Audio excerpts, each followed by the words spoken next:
Okay. I got a Stradivaro branded 777 Super Deluxe automatic zigzag. It's got the dial up here with a cam lifting lever, which is not pretty stiff in there, so need to get that open. Right, center, left stitch or needle position, and width control dial, and then there's this very nice clicky stitch length, reverse button in the center, and then a built-in buttonhole down here. So like any of these, we'll get started with getting our needle and our... Oh, and this needle is real bent. So, make sure that's out of the way. This is a high shank machine, so the Stradivaro is a high shank foot, and it's got the lift out needle plate, so you slide the cover sideways and the needle plate just lifts out. These screws are just reference, and then there's a tab here, but none of these screws come out to take the needle plate off. So it's super easy for you to get in here and clean regularly instead of leave all that fuzz in there. So always make sure you clean your machine thoroughly, especially before you store it. All this fuzz is something for moisture to build up in. The old manuals even said, oil the machine before you use it and clean it before you put it away. Because that's the best way to keep your machine in good working order. So, got all that fuzz out of the way, and it's time to pop the top, I think. Okay, 2 screws, like usual. The end cover over the light for this machine does not pivot out like a door, so I'm assuming when I get these 2 screws and the lid off here, we'll be able to see how that door comes off, or that end cap comes off. Obviously, if it was a door, we would already have it open. Ah, it is screwed up inside the lid here, so that's connected as a single piece for the lid.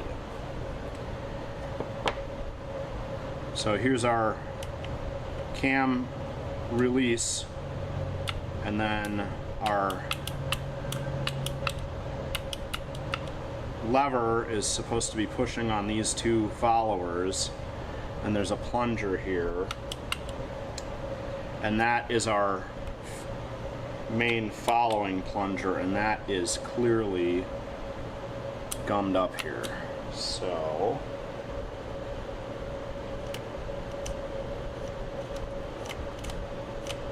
alright, so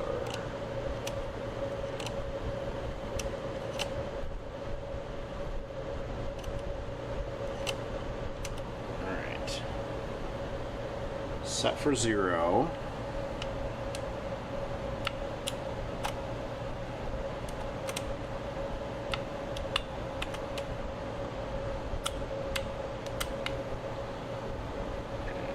Okay. Oh, there's a pair of followers here. Okay. We need to clean and oil both these followers, and then this has the cam stack is this brass drive gear. There's a plastic cam stack under this second follower here.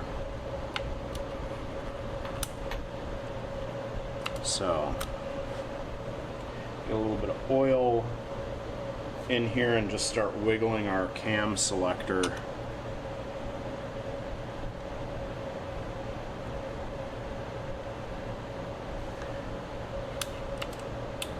back and forth, and see just with a teeny bit of oil there.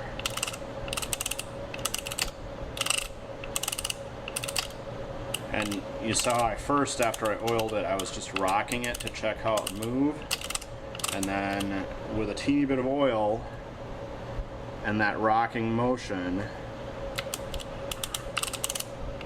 is enough to get all that moving.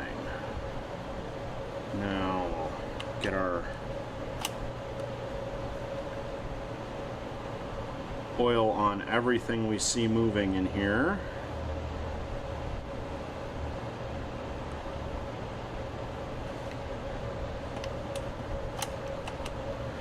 And we can see this following lifter moves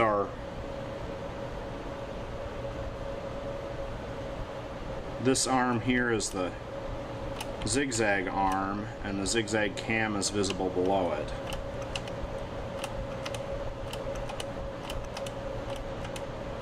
So the lifter lifts both of the followers and also lifts the pressure on the cam.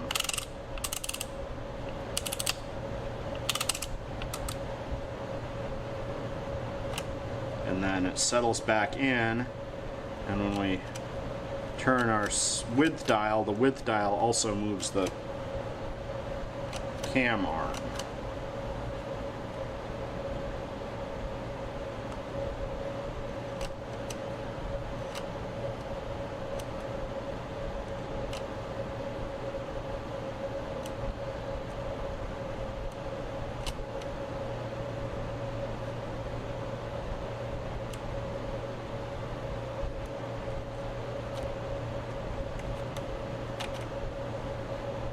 The links behind these knobs are all delicate and need oil, so we need to make sure and get a drop on everything we see moving back here.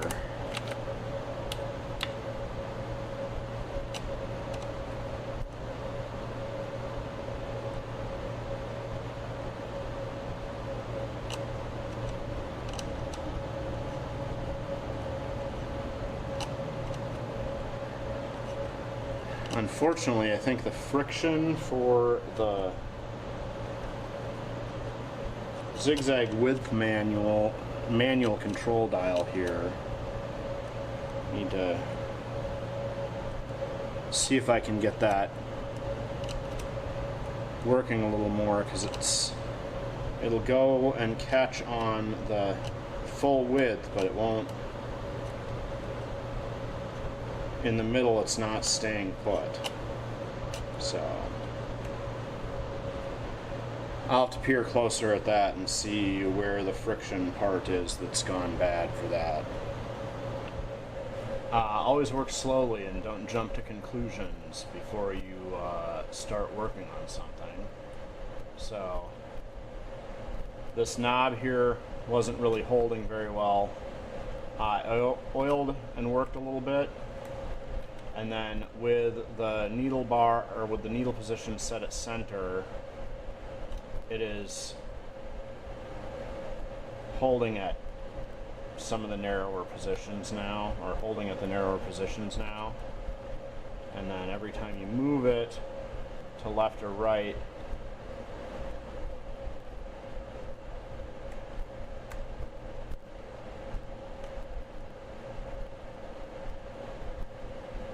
you gotta set the knob again, but it's now holding again. So when you're working on one of these machines, don't immediately start pulling stuff apart. Always carefully clean and oil and check everything over, and double check if you've got something you don't think is working. Double check it after you've cleaned a bit. So I'm gonna lay this on its back, and we'll get the underneath done, and then start testing. Popped the needle out, or the hook out rather. The hook looks good.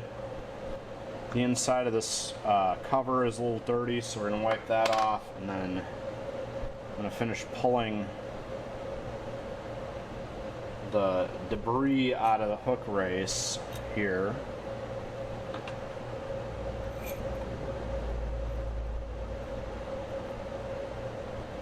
And this is all fuzz that worked its way in from the feed area, because the feed area wasn't very clean. And our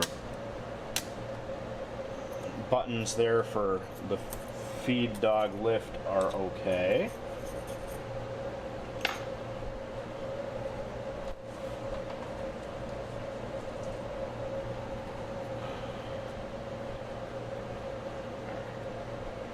Sometimes cotton swabs are really handy because they do actually pick up dust pretty quickly.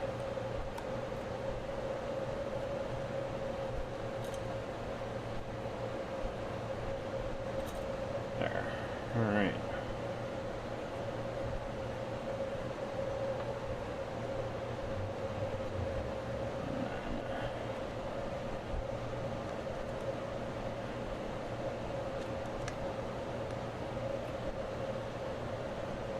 Oil, and this is a side loading zigzag, so it's got the main shaft here, and then there's the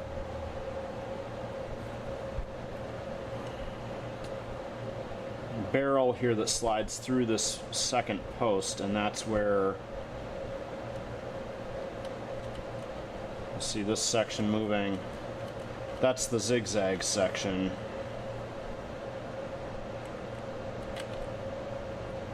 So you have to make sure and oil all that, and then get the pins on these arms.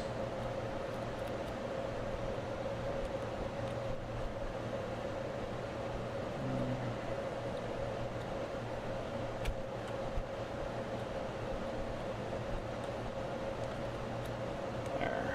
All right. Oh. And our feed drop can get bit of oil on it. All right.